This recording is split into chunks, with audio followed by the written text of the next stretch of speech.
સુરત જિલ્લામાં national highway ઉપર આવેલા કામરેજ ટોલનાકા પરથી પસાર થતા સ્થાનિક નાગરિકોને GJ05 અને GJ19 ના વાહનોને ટોલ ટેક્સમાંથી મુક્તિ અપાવવા બાબતે રણનીતિ બનાવવા માટે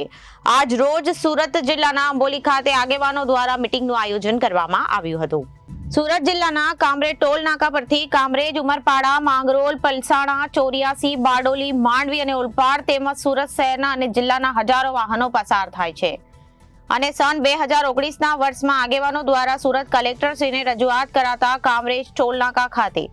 સુરતના વાહનોને ટોલટેક્સમાંથી મુક્તિ આપવા માટે જાહેરાત કરવામાં આવી હતી, પરંતુ ત્યારબાદ સરકાર દ્વારા ફાસ્ટેગ શરૂ કરાતા કામરેજ ટોલ નાકા ખાતે ફાસ્ટેગ મારફતે સુરતના સ્થાનિક વાહનો પાસેથી ફરી ટોલ ટેક્સ વસૂલ કરવાની શરૂઆત કરી દેવામાં આવી હતી. કારણ કે કામરેજ ટોલ નાકા ખાતે દરેક લેન ફાસ્ટેગ વાળી હોવાથી ફાસ્ટેગમાંથી ઓટોમેટિક ટોલ ટેક્સ કપાઈ જવા પામે છે,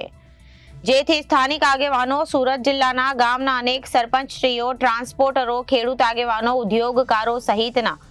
અનેક વાહન ચાલકો દ્વારા આગેવાનોને રજૂઆત કરવામાં આવી હતી. આગેવાનો દ્વારા કામરેજ ટોલ નાકા ઉપર સુરત પાર્કિંગના તમામ વાહનોને ટોલ ટેક્સ ભરવામાંથી મુક્તિ આપવા માટે આવતીકાલે બપોરે